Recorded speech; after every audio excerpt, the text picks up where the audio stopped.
Bonsoir à tous et bienvenue dans Cinéma, mon amour, l'émission de tous les jeudis, une fois sur deux, sur Radioactive 100 FM. Nous sommes le 15 février et c'est la 53e peut-être. Oui. Je pense que c'est la 53e.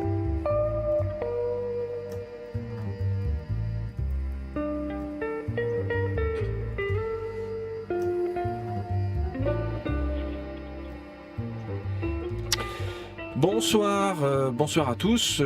Vraiment très heureux de vous retrouver puisque nous nous sommes pas vus pendant, je pense, au moins un mois. Puisque la dernière fois, nous n'avons pas pu faire l'émission et on s'en excuse platement. Mais on est revenu avec beaucoup de films du coup qu'on a sélectionné pour vous, avec une équipe nouvelle, avec plein de surprises, avec une invitée américaine ce soir, une actrice extrêmement connue. On espère qu'elle va nous donner quelques mots. Je vais peut-être laisser même Maxime faire l'entretien tellement il est, excité. Voilà, mais je vais quand même vous présenter tout d'abord l'équipe de ce soir. Alors, on accueille avec un immense plaisir, mais vraiment. Elle a un peu hésité à venir, et puis voilà, c'est décidé. On est vraiment très heureux d'accueillir Julia. Bonsoir Julia. Bonsoir, merci. Donc, tu vas te lancer dans l'exercice de la chronique, et voilà, tu vas nous parler de quoi? De Human Flow, de La Douleur et de Phantom Thread. Super. Ah, et puis il faut quand même pas se priver de notre plaisir parce qu'on va avoir des titres anglais prononcés avec l'accent. Voilà. Julia va arriver à nous sauver de cette malédiction. Ouais, qu'est-ce que t'en dis? Qu'est-ce que t'en dis, Maxime? Mais je te remercie. Voilà. Alors bonsoir Maxime. Bonsoir Luc. Tu as la double tâche. Alors je sais pas si on t'entend bien. Moi je ne t'entends pas très bien, mais c'est pas grave. Ouais, normalement ça devrait être bon. Ouais, c'est pas mal. Bon, j'ai déjà l'image. Maintenant il y a le son, c'est bien. Maxime, tu as la lourde tâche de remplacer à la technique Nathalie. Oui, voilà. J'ai encore un peu de mal. Voilà, on a senti sur la première minute d'émission. Voilà, on t'a senti fébrile, mais moi je ne doute pas que tu vas. Que je vais y arriver très prochainement. Tu vas te révéler et si ça se trouve, tu vas remporter le championnat du monde de régie technique de radio. Et puis nous avons pas uniquement en pensée, mais on a Nathalie normalement au téléphone. Sauf que. Bonsoir. Bonsoir Nathalie, ça va? Bien. Mais c'est génial. C'est fou la technologie. Alors, ça veut dire qu'on nous entend. Ou pas. Ah d'accord, voilà. C'est une bonne nouvelle. Sur le programme que ça fonctionne, hein. Ça fonctionne bien, donc voilà, normalement c'est bon. Ça, on est connecté quand même à notre en 2018. C'est bien d'être connecté. J'écoute la radio et je vous entends pas. Ah bon? Tu nous entends pas? Non, mais c'est pas grave. C'est un petit peu quand même, non? Si, un petit peu, ouais. Comment ça? Pourtant sur les instruments ça fonctionne. Bon, écoute, on continue alors. Pas de souci.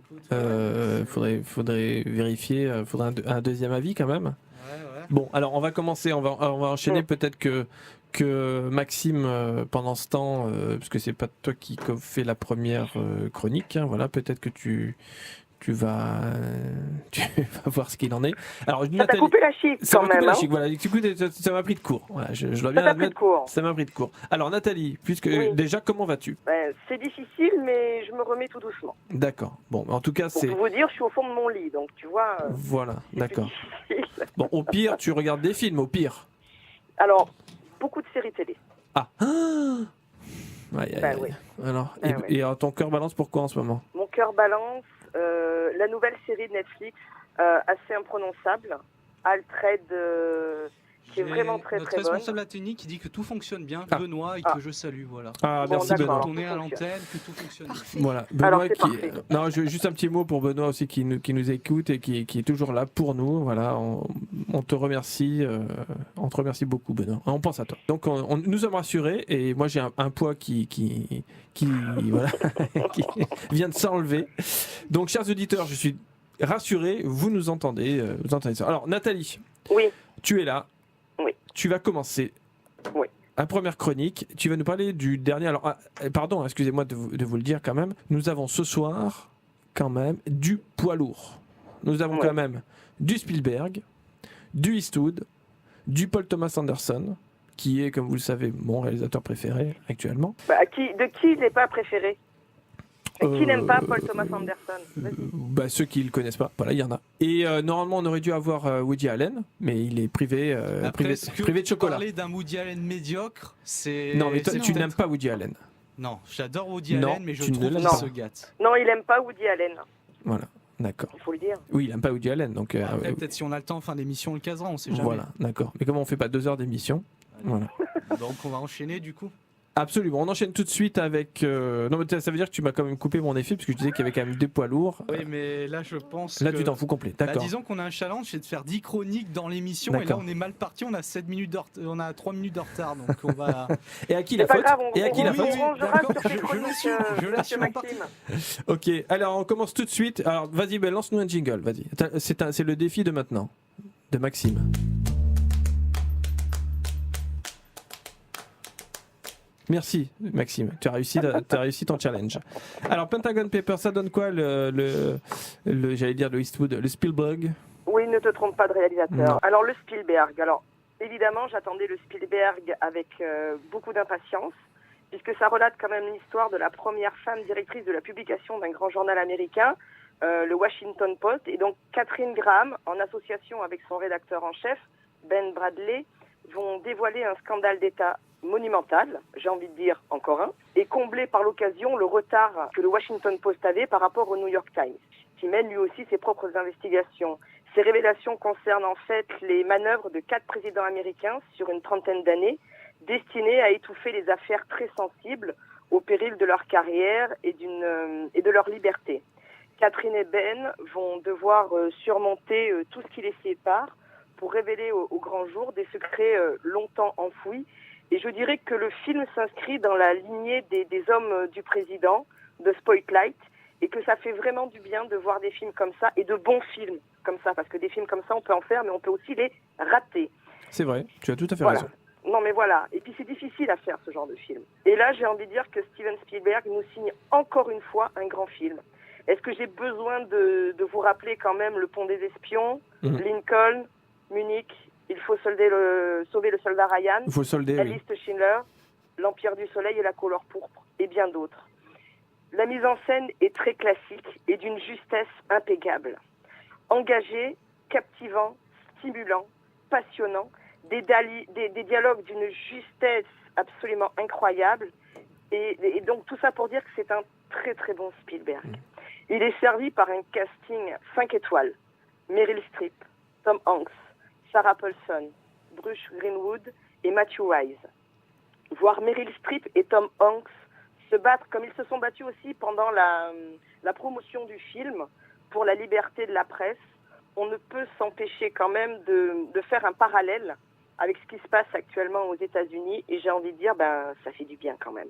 L'histoire, c'est une grande histoire, ou le scandale, si vous préférez, mais moi, ce qui m'a le plus touchée en fait dans ce film, et je le dis à chaque fois qu'il y a une histoire comme ça, et d'ailleurs je le dirai un petit peu plus tard peut-être, de voir cette femme dont le grand-père et le père dirigeaient quand même ce journal, a été transmis à son mari, parce qu'en fait, on ne lui a pas fait confiance parce qu'elle porte une jupe, parce que c'est une femme.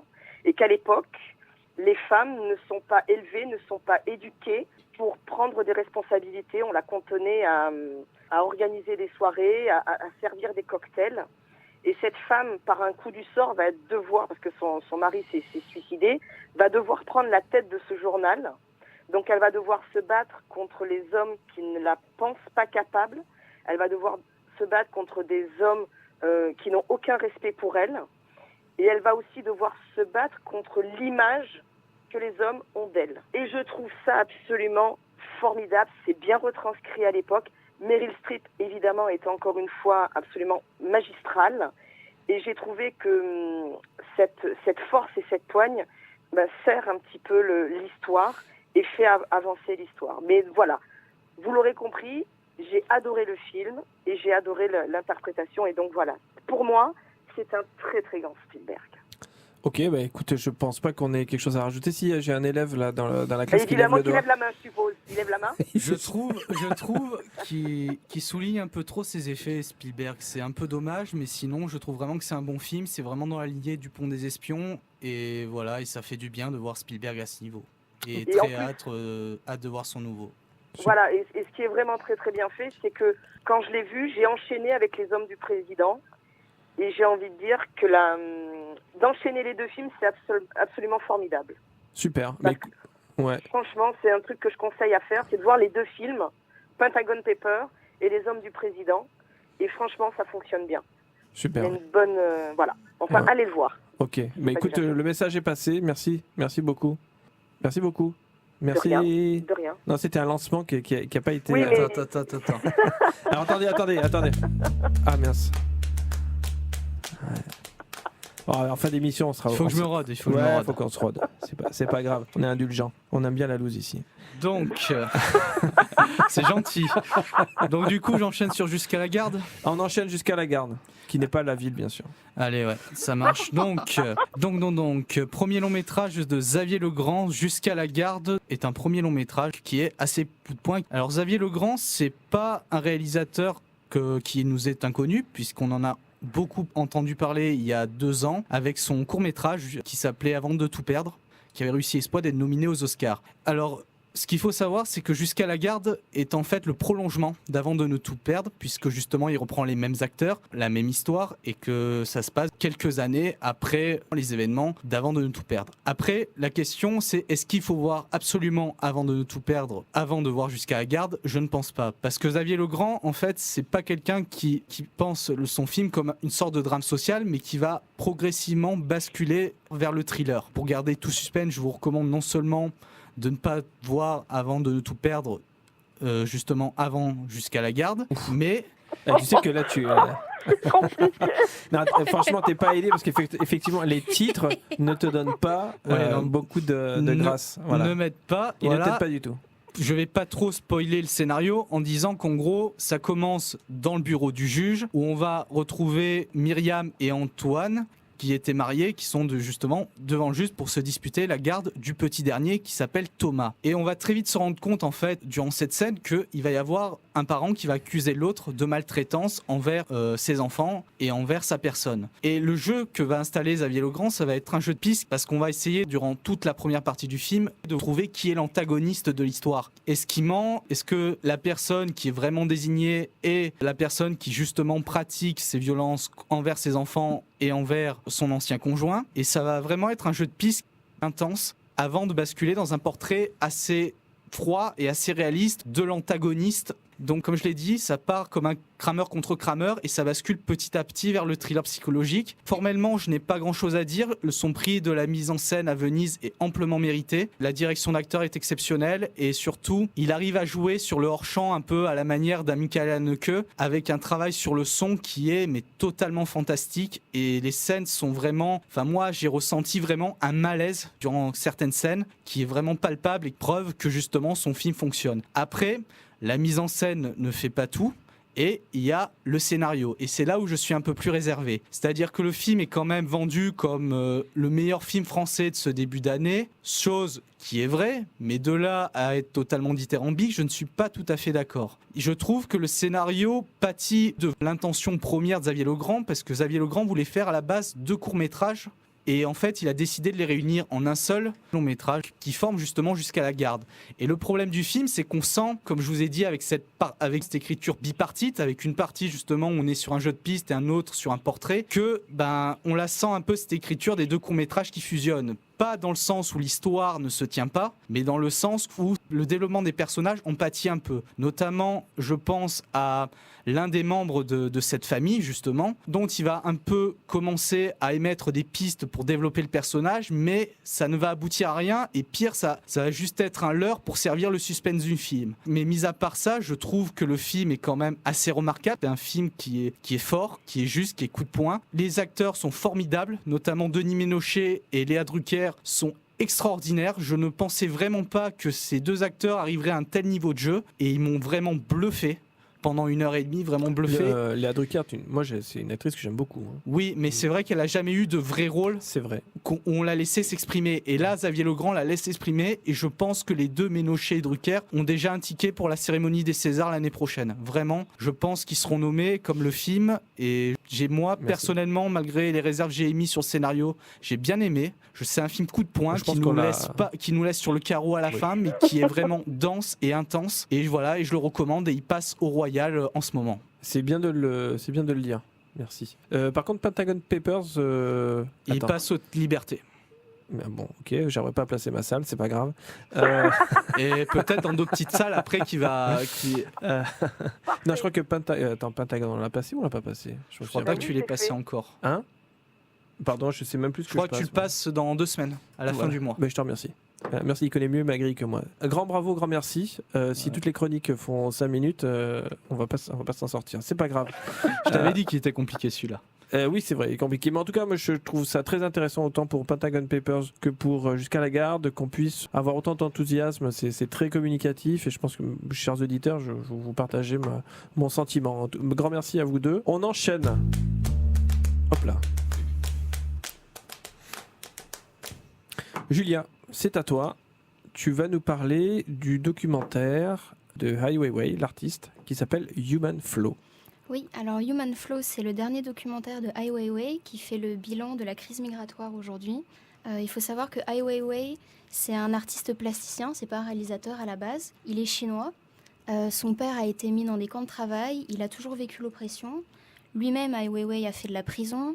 On lui a confisqué son passeport et quand on lui a rendu, il est parti vivre en Allemagne. Du coup, il est considéré comme un dissident politique et comme un réfugié politique. Donc, on comprend son intérêt pour ce sujet. Human Flow, donc, c'est une grande fresque de 2h20. Et quand je dis grande fresque, c'est vraiment le cas. On va dans tous les pays, dans plus de 23 pays, où il y a des réfugiés, où il y a les plus grands camps de réfugiés, les plus grands lieux de passage migratoire. Du coup, il y a une vraie volonté d'être exhaustif dans ce documentaire. Et ça nous donne finalement une image globale de ce human flow, de ce flow humain, de ces mouvements de population dans le monde. L'intérêt aussi du documentaire, c'est qu'il n'est pas mélodramatique. Il est juste et il est factuel. Il nous rappelle des chiffres qui sont importants de connaître, comme le fait qu'il y a plus de 60 millions de personnes dans le monde aujourd'hui qui sont réfugiées et que l'année dernière, en 2017, il y a 4000 personnes qui sont mortes en mer Méditerranée en essayant de traverser et d'arriver en Europe. Dans ceux qu'on a pu recenser. Oui, voilà, exactement. Du coup, je conseille vraiment d'aller voir ce film parce qu'il est informatif et il est nécessaire à la compréhension de ce problème de la crise migratoire qui est aussi finalement une crise de l'accueil, puisqu'au lieu de se mettre d'accord, les pays se renvoient la balle et construisent des murs. Du coup, voilà, c'est la compréhension d'un problème actuel et aussi du monde actuel, de comment ça fonctionne finalement. Le seul bémol que j'ai trouvé au film, c'est que Ai Weiwei, c'est un artiste plasticien, donc, qui se met souvent en scène dans ses œuvres plastiques. Et là, dans le documentaire, on va le voir souvent à l'image. Et c'est pas nécessaire. Voilà. On pourrait gagner 10 minutes à parler d'autre chose, je trouve. Mais bon, allez le voir quand même. Je voulais parler un peu de ça. C'est-à-dire que le film se fait un peu démonter par la critique, justement, pour ce côté-là. Ils disent qu'en fait, c'est un peu l'impression de donner que Ai Weiwei, en fait, c'était une sorte de touriste qui venait faire des selfies avec un peu les migrants. C'est un peu l'impression que ça a donné à la presse. Est-ce que... Voilà, c'est... Alors, il faut passer à côté, je pense. Parce que c'est ce qu'il fait dans ses œuvres plastiques. Si on connaît un peu, voilà, il se prend en photo. Bon, voilà, il faut passer à côté. Il faut voir le film pour son intérêt didactique. Il faut rester concentré sur le sujet plutôt que sur la forme, peut-être. Oui, et peut-être puis, un peu maladroit. Voilà, en tout cas, je pense qu'il reste fidèle à sa démarche. Pour en avoir discuté avec je ne l'ai pas vu, mais pour en avoir discuté avec des gens de critiques cinéma et des gens de l'art, effectivement, les gens de cinéma ont quelques réserves et les gens qui connaissent son travail, qui sont dans le monde artistique, eux ont beaucoup aimé parce qu'effectivement, un artiste, il n'est pas réalisateur à la base, c'est un artiste, c'est-à-dire qu'il n'est pas neutre, voilà. Et parfois les réalisateurs se préfèrent, ils ont une culture, une sorte d'anonymat et le travail parle, l'histoire parle. Des fois il y a des messages, des fois il y en a pas. Effectivement, c'est un film politique. Il avait un positionnement. Je pense qu'inversement, s'il ne s'était pas mis en scène, ça aurait été quelque part bizarre, il aurait joué au réalisateur. Alors que là, il reste quand même fidèle à sa démarche. On aime, c'est comme une œuvre. On l'aime pas, ça nous touche pas. peu importe. Il fait acte artistique. Voilà, point barre. Mais comme le disait très bien Julia, c'est que malgré ça, le sujet passe. Et ce qu'il a envie de dire passe. Ouais, C'est-à-dire le que sujet est bien traité, quoi. Voilà, le sujet est bien traité et le message qu'il veut faire passer arrive quand même jusqu'à nous. Même si la forme est peut-être pas forcément, nous en tant que cinéphiles, dans la forme que l'on voudrait. Mais à première vue, Julia l'a très bien dit, ce qu'il veut faire passer, il arrive à le faire passer, quoi. Oui. C'est ça qui est plutôt pas mal. Est-ce qu'il passe en ce Au moment Royal. Au Royal, parce que Au je sais Royal, qu'ils avaient oui. fait une avant-première avec la Ligue des droits de l'homme il y a quelques semaines, mais ils l'ont pris en diffusion. Et c'est très bien. Elle va au Royal, pareil, tous ces films, on peut les retrouver aussi dans les salles dans les petites salles un petit peu plus tard. Voilà. Donc Monsieur Luc l'insulte. Ah ben justement. L'insulte pour La nous. transition est parfaite. Alors, ouais, merci beaucoup. L'insulte, effectivement, de Ziad Douairi. Écoutez, moi, je vais être honnête. Je pense que c'est un des meilleurs films de cette rentrée. Je ne les ai pas vus tous. Voilà, c'est une des belles surprises. Donc, Ziad Douairi, le réalisateur, il est connu en France pour avoir réalisé la série Le Baron Noir, ou Baron Noir plutôt, qui est vraiment très bien, très bonne série. Il s'attaque à quelque chose d'assez qui le touche, hein, parce qu'il est, je crois, libanais lui-même. Et en fait, il part d'un pitch qui est très simple, c'est que une querelle domestique entre deux individus va mettre le feu à un pays, et pas n'importe quel pays, donc le Liban. Et plus exactement, ça se passe à Beyrouth. Un contexte politique et social, comme on le sait, extrêmement fragile, sensible, explosif. Et l'intelligence du réalisateur et du metteur en scène, c'est de partir et de toujours rester quand même sur une histoire d'homme. Bon, c'est pas une histoire d'homme et de femme, mais d'homme en tant qu'être humain, d'honneur. Alors, on commence, ce qui est assez intéressant, avec Tony, qui est un garagiste. Sa femme est enceinte, tout se passe bien, le bonheur absolu. Hein. On se dit, nous, très logiquement, on se dit, ben voilà, c'est le héros. En plus, il a l'air fort sympathique. Et puis, il est sur sa terrasse et il y a un conducteur de travaux qui est Yasser qui décide de faire des travaux et il lui jette de l'eau. On ne sait pas si c'est volontaire ou pas, on imagine que c'est un peu volontaire. L'autre, Yasser, qui est un petit peu soupolé, l'insulte, donc le terme l'insulte. Et voilà, ça déraille. Il y a des excuses qui vont devoir se faire, puis finalement ça s'envenime et il le frappe. Voilà. Et ça finit devant le juge. Et tout ça pour se dire que avec des mots, avec des injures, on peut faire basculer un pays. Alors, nous, on aurait tendance à vouloir se placer du bon côté. Alors, on se dit, le réalisateur, c'est qui a raison, c'est qui a tort, qui c'est qui est gentil, qui c'est qui est méchant.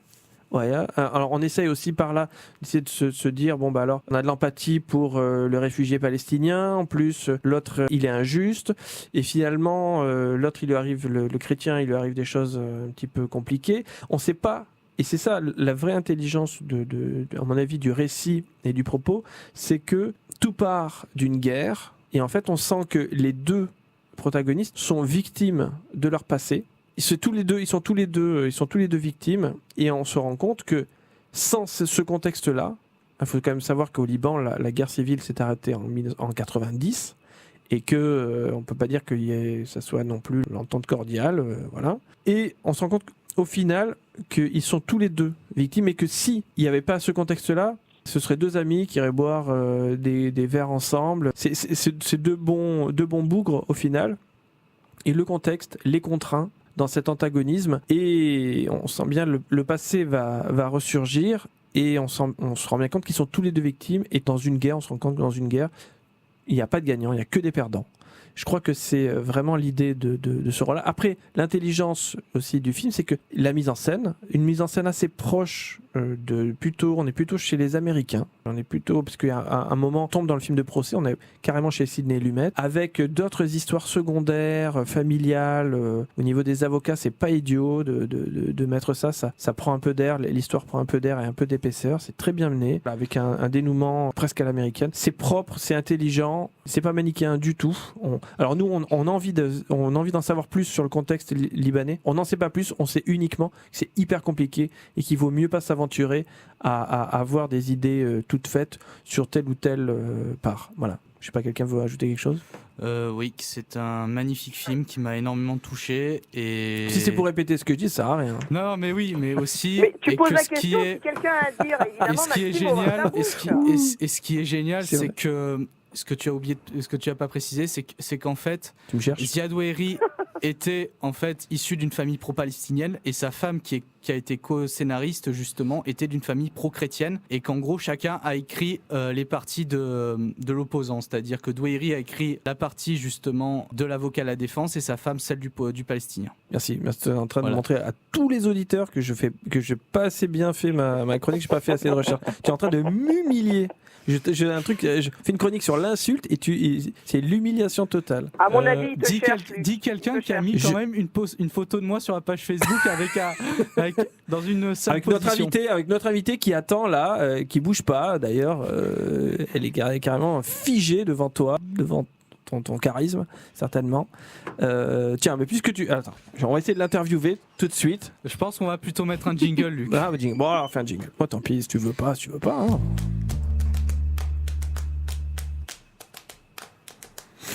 Ah ben Julien, voilà. Allez, à moi. c'est à toi. Tu te lances pour ta deuxième chronique.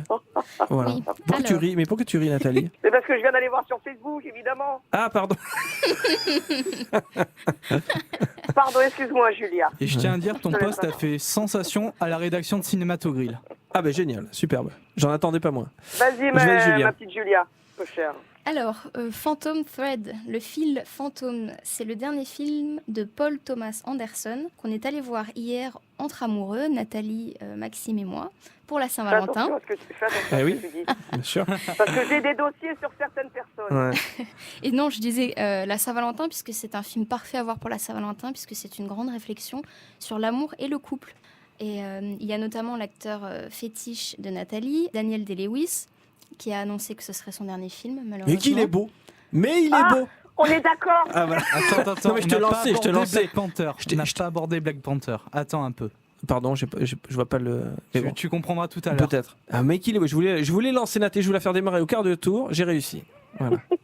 Pardon, On Julia. t'a coupé, Julia, pardon. Faudra s'habituer. Donc Daniel Day-Lewis qui prend sa retraite mais qui finit en beauté et l'actrice principale Vicky Krieps, je crois, qui est luxembourgeoise que je ne connaissais pas mais qui se débrouille très bien. Alors le film, quand j'ai vu les extraits, je m'attendais donc à une histoire d'amour sous fond de création couturière puisque Daniel Day-Lewis c'est Monsieur Woodcock, c'est un grand couturier et Vicky Krieps c'est Alma et ça devient sa muse. Ils tombent amoureux au milieu du 21e siècle en Angleterre. Et voilà, je m'attendais à des problèmes de couple et à un film comme ça. Et finalement, il va prendre une tournure inattendue et une réelle profondeur que j'ai pas vraiment envie de vous dévoiler maintenant. Du coup, j'aimerais vous présenter une scène fondatrice qui se passe au début du film pour vous montrer comment Paul Thomas Anderson est un génie et qu'il arrive à installer la tension amoureuse, tout le suspense et aussi la tension scénaristique du film. Du coup, je dis, ça se passe au début. Ils se rencontrent, on sent qu'ils s'entendent très bien. Ils vont dîner, il la ramène chez lui. Et là, on se dit, bon, il va probablement la déshabiller. Et en fait, non, il va l'habiller, justement, puisqu'elle lui inspire des vêtements, lui qui est grand couturier. Et du coup, on voit un personnage, lui, qui est rigoureux, qui est minutieux, qui est presque obsessif, et qui va prendre les mesures du corps de Alma, et chaque centimètre va être passé au crible. Et on sent que cet homme-là est pas forcément très aimable. Et pourtant, elle, on la voit jeune, ingénue, elle est plus jeune que lui aussi. Elle est fascinée, elle se laisse habiller, et finalement, elle va se laisser formater. Et nous, on voit ça d'un œil extérieur, le public, et on se dit que ça va mal se passer, que ça va finir probablement tragiquement. Et tout ça Eh ben, vous le saurez pas. est constamment, non, est constamment mis en emphase par la musique tout le long du film, qui ressemble beaucoup aux musiques très stressantes de Hitchcock et qui souligne tous les moments inquiétants, et notamment cette scène dont je vous parle. Donc voilà, les dés sont jetés, le piège s'est refermé sur Alma. Est-ce qu'elle va s'en sortir? Et si oui, comment est-ce qu'elle va s'en sortir? Du coup, tous les grands thèmes de l'amour sont abordés, du couple, pardon, le temps, l'équilibre, la tendresse, mais surtout la domination. Et finalement, ce film ressemble métaphoriquement à une robe de haute couture. Il est plein de détails, de surprises, mais aussi de folie. Voilà, allez le voir. Oh là là, Julia, tu hisses la chronique à un niveau. Ouh. Elle est douée, la petite. Ah hein. ouais, Marie-Thérèse sort de ce corps. Merci en tout cas. Alors ça me fait très doublement plaisir. Il lève le doigt, je le fais attendre, c'est génial. Non, je peux pas parler. Il parle pas. Non, c'est vraiment extrêmement sympa. J'espère que, chers auditeurs, c'est quand même la deuxième chronique de Julia. Moi, ça m'a donné beaucoup envie. Bon, j'ai confiance en ce réalisateur, comme je vous ai dit, que j'aime énormément. Ça me donne encore plus envie d'aller le voir.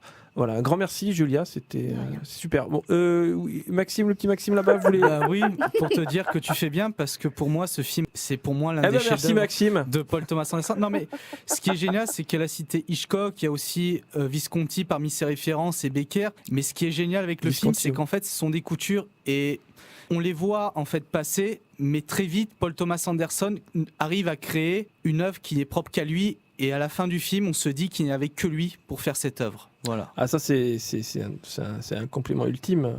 C'est la marque des grands, des très grands réalisateurs. Et il passe au Royal et je vous recommande d'aller le voir. Nathalie, tu es allée le voir alors? Oui, et les deux m'ont traîné, pas de force, parce que bon, il y avait quand même le dernier film de Daniel Day-Lewis, je voulais le voir, mais bon, j'ai été absolument subjuguée. Mais Julia, elle en a tellement très très bien parlé cet après-midi, que je veux vraiment lui laisser le mot de la fin et pas rajouter, parce que elle en a super bien parlé. Donc vraiment... Oui, c'est vrai. D'ailleurs, c'était dommage que Maxime surréagisse comme ça. C'est vraiment très, très, très dommage. Non, je plaisante, bien sûr. Merci Maxime, merci Julia. Voilà, on fait ça. J'ai l'impression que tu n'as pas confiance en la capacité de lancer des jingles. Je crois que j'ai pas confiance dans la capacité d'attendre que je lance les jingles. C'est pas la même chose. Alors, le retour du héros, tiens Maxime. Je vais aller très rapidement sur le retour du héros. Donc, non, mais pas que ça soit mauvais, mais je vais vraiment aller rapidement pour gagner du temps, parce que c'est pas que c'est mauvais, mais il nous reste 9 films. Oui, enfin non, un peu moins quand même. Donc Elisabeth est droite, sérieuse et honnête. Le capitaine Neville est lâche, fourbe et sans scrupules. Tu lis le résumé halluciné ? Elle le déteste, elle ne supporte pas qu'il épouse sa sœur, il la méprise, mais en profitant de sa disparition à la guerre pour lui donner une réputation d'héros d'opérette afin d'empêcher sa sœur de dépérir. Elle est devenue, malgré elle, responsable d'une imposture qui va très vite la dépasser, surtout quand le soi-disant héros décide de refaire surface. Voilà donc le pitch du nouveau film de Laurent Tirard, que j'ai pris un peu sur Allociné, mais j'ai quand même un peu modifié. Et que dire, si ce n'est que c'est un pot pourri des œuvres cultes de Philippe de Broca, avec quelques saillies galants dignes de Jane Austen, une grosse pincée de Mon oncle Benjamin et saupoudré de quelques répliques d'OSS 117. Alors ce n'est pas mauvais, loin de là, mais voilà, c'est divertissant, on le voit, le duo d'acteurs Dujardin, Laurent fonctionne très bien, mais voilà, je pense pas que ça aille plus loin, quoi. Si c'est pas totalement transcendant, si vous avez usé vos DVD du Magnifique et des Mariés de l'an 2 de Rapneau, ça fait le café, mais sans plus, voilà. D'accord, voilà, superbe. Parce qu'en fait, rapidement, voilà, le scénario est assez bancal. Voilà. Non mais attends, moi qui aime bien Jean Dujardin, Jean Duge, qui suis un fan avec notre ami Anthony de OSS 117, notamment le deuxième volet, qui est culte. Visiblement, les critiques, il faut quand même savoir que la production des comédies françaises est quand même atteint parfois le zéro absolu, voire ils arrivent quasiment à creuser encore. Et là, quand même, une comédie bien écrite, bien jouée, on va pas quand même se gâcher son plaisir, non ? C'est pas très bien écrit, en fait. Disons qu'il a une idée de scénario, il avance d'un pas et puis après il recule de 2 pas. Après, ce qui est sympa, c'est qu'il inclut un peu l'égalité homme-femme dans le scénario, donc ça donne une petite modernité, mais au niveau des gags, ça tape sur des répliques d'OSS, sur 2-3 petites idées de génie, et sinon le reste, c'est que des gars qui arrêtent pas de tomber à l'eau. Votre honneur, je vous demande de retirer le témoignage je demande au juré d'enlever ce témoignage. Voilà. Black Panther, et oui. Encore un Marvel, et c'est le 18e long métrage de cet univers. Alors, on pourrait s'attendre à une certaine lassitude avec les mêmes ficelles et tout ça, mais pas du tout. Pas du tout. D'abord, c'est un film basé sur un personnage qui a été créé en 1966 pour que les minorités américaines puissent s'identifier dans cet univers Marvel. Donc, le film se situe dans un pays imaginaire, africain, ce qui est très bien fait, car tout le long du film, il fait référence, de par déjà la musique, les vêtements, les coutumes et le lieu. parce qu'une bonne partie se passe donc là-bas. Je pense que c'est la première fois que la musique et qu'une identité bien particulière, propre, se fait dans cet univers Marvel. Tout le long du film, on a cette musique absolument magnifique qui nous accompagne. Et c'est vraiment, ça fait un petit plus par rapport aux autres. Ensuite, et c'est vraiment pas pour me déplaire, les rôles féminins sont absolument géniaux. On a, Il y a un beau casting, hein. il y a un très très beau casting parce que la place des femmes dans ce 18e film est très importante. Toutes les femmes de ce film sont des femmes fortes ou avec du pouvoir. Vraiment, que ça soit la mère, la sœur, la copine ou la générale, que j'ai moi personnellement beaucoup aimé. Et j'ai envie de dire que ce film est un vraiment girl power. Parce que pour une fois, les filles sont pas des potiches. Parce que bon, mis à part Scarlett Johansson, Gwyneth Paltrow, faut bien le dire, c'est la belle plante, quoi. Elle fait rien d'autre. Alors que là, elles ont un réel pouvoir et un rôle vraiment très intéressant. Et pour terminer, on a un contexte ou une dimension politique très bien étudiée et très bien dans la mouvance actuelle. Qui dit Marvel, qui dit bien évidemment effets spéciaux. Et là, on est gâtés. Alors, j'ai quand même quelques réserves sur certains plans, parce qu'on voit légèrement que ça a été fait et que c'est un peu faiblard. Mais franchement, on en a quand même plein les yeux. Est-ce que je vais vous parler du casting masculin ? Oh, Je vais faire une petite parenthèse, si vous me le permettez. d'accord. Ils sont absolument magnifiques. Et je parle du jeu, pas d'autre chose. Ah ben on s'en doute, hein. Loin de nous, l'idée est une idée...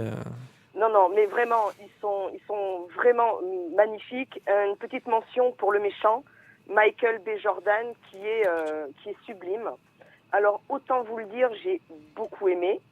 J'avais eu un premier choc quand j'avais vu au cinéma Iron Man et quand j'avais vu Doctor Strange. Et je pense que celui-là, j'ai eu vraiment un réel choc quand je l'ai vu, parce que c'est vrai qu'il aborde et qu'il traite sous couvert de toujours le mal contre le bien, parce qu'on est quand même dans l'univers Marvel, mais il va parler de la position de la femme, il va parler de politique et de la dimension dans le monde, ainsi que avoir une propre identité et d'être fier de ses origines.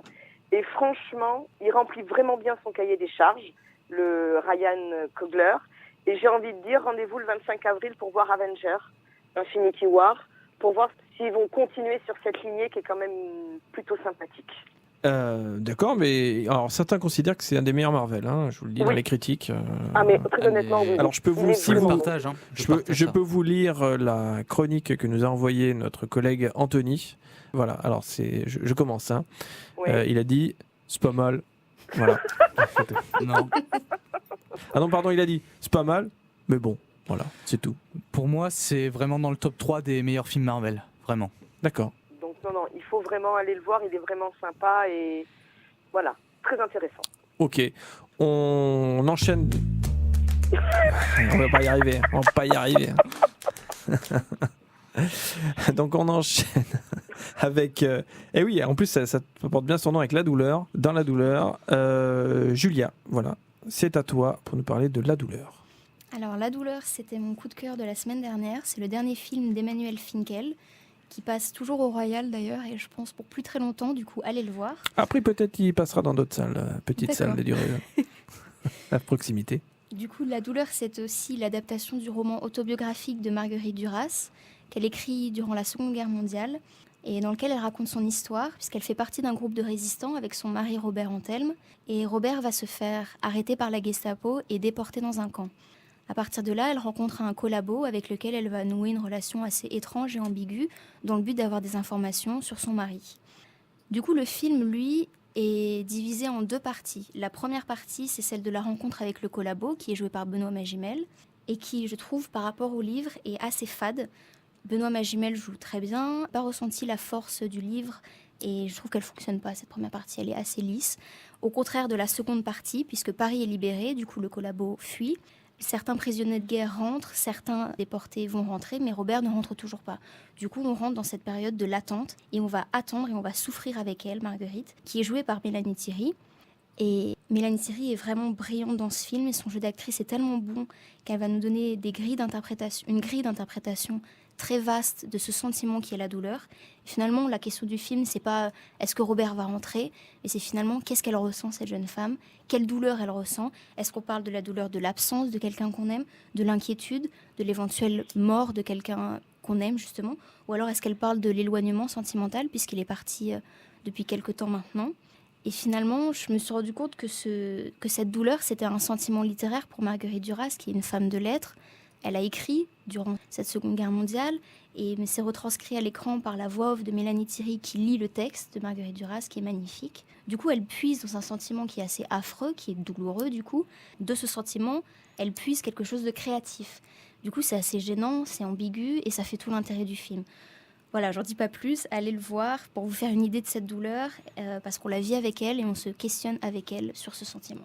Merci. Voilà. Merci. Oui, les critiques sont vraiment très bonnes. Et c'est un film qui va compter, à mon avis, un des films français aussi. Tu parlais des films français. Films français qui comptent en ce début d'année.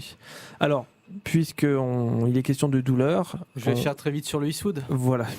Alors, donc... Évidemment, visiblement, c'est une douleur, ce film. Il est adapté du livre d'investigation écrit justement par ces 3 soldats, Anthony Sadler, Alex Skarlatos et Spencer Stone, et par l'auteur d'investigation Jeffrey Eusterne. Le problème du film, je vais aller très rapidement là-dessus parce que ça vaut pas la peine d'en faire 50, c'est que j'ai vraiment l'impression qu'en fait Eastwood a pris le bouquin, l'a donné à un script docteur, et qu'en gros il a dit tu me fais une histoire hyper américaine en gommant toute la partie qui parle du terroriste et en essayant justement de mettre en valeur ses héros. De mettre en valeur vraiment ces héros et de montrer à quel point, en gros, des hommes ordinaires peuvent devenir des grands héros. Le problème, c'est que ça a été fait à la va-vite et que le scénario est très maladroit. Mais quand je dis très maladroit, c'est-à-dire qu'il passe 3 plombes et demie sur l'enfance. Après, il suit le parcours que un seul de ces soldats qui est celui qui va galérer le plus, surtout dans l'armée. Et après, il va faire une demi-heure en fait de spot publicitaire pour les villes d'Europe. Et après, il va faire 10 minutes sur justement le Thalys, avec en plus, en incrustant des images d'archives du discours de François Hollande, avec des plans d'eau de Patrick Baoudé. Ah oui, qui joue effectivement. François Hollande. Ouais, voilà. Donc c'est excellente idée. Heureusement qu'il est. Personne n'y avait pensé. Il est bienvenu, Patrick, pour 3 plans d'eau. Il est génial, Patrick. Ouais. Génial sur les plans d'eau. Donc voilà. Il paraît que c'est le meilleur rôle quoi, enfin, du film. Voilà. Tu sors. Non, les 3 sont vraiment très bons. Là, je n'ai rien contre la réalisation d'Eastwood, qui est vraiment très bien. Franchement, il est à son niveau. C'est vraiment le scénario. Ça pêche par le scénario et c'est vraiment dommage. C'est encore moins intéressant que le livre. Et voilà, c'est sans intérêt, quoi. C'est sans intérêt. J'ai vraiment hâte du suivant, qui pour lui va être intéressant. Il va parler d'une histoire d'un vieillard de 80 ans qui va être justement qui va être une mule pendant... justement pour la drogue pendant 10 ans entre la frontière mexicaine et un état des États-Unis limitrophe, et il retrouve le scénariste de Gran Torino et celui de la série Web avec justement Tu nous fais l'actu à ciné là, si j'ai bien compris. Oui, voilà, non, mais pour dire attendez le prochain Eastwood, revoyez les anciens mais faites-la pas sur 15h17. Voilà. Et tu sais ce que disait, parce qu'on va pas parler de Woody Allen. Woody Allen, quand il présente son film, bon maintenant je crois qu'il va moins présenter de films, mais à chaque fois qu'il est dans les festivals, qu'il présente les films, il dit vous inquiétez pas, si celui-là il vous plaît pas, de toute façon j'ai l'autre qui vient l'année prochaine, j'en ai un autre l'année prochaine. Alors, est-ce que Nathalie, tu as l'envie de en 2 minutes de nous parler de Greatest Showman? Est-ce que tu peux? Est-ce que tu en es capable? J'en suis capable. Alors, c'est l'histoire... Alors, c'est pas la véritable histoire de Phineas Taylor Barnum. C'est un divertissement ayant pour personnage central un homme ayant déjà existé, mais très loin de la réalité. C'est l'histoire donc d'un homme qui veut réussir à tout prix et qui fera tout pour cela. Ils ont pris en fait le côté visionnaire de ce personnage de T.P. Barnum, et c'est un film, une merveille visuelle. Comme le titre nous le dit, c'est un vrai show, un pur divertissement dans le sens noble du terme. La dernière fois où j'ai eu cette émotion, c'est pour l'un de mes films préférés, donc c'est en 2001, c'est pour Moulin Rouge. La seule différence, c'est que pour Moulin Rouge, ils avaient repris des chansons qui étaient déjà des tubes, ils les avaient réorchestrées par Ewan McGregor et Nicole Kidman. Alors que là, ils ont pris les écrivains de ceux qui ont fait La La Land, et donc nous avons des chansons originales qui sont vraiment, vraiment de toute beauté.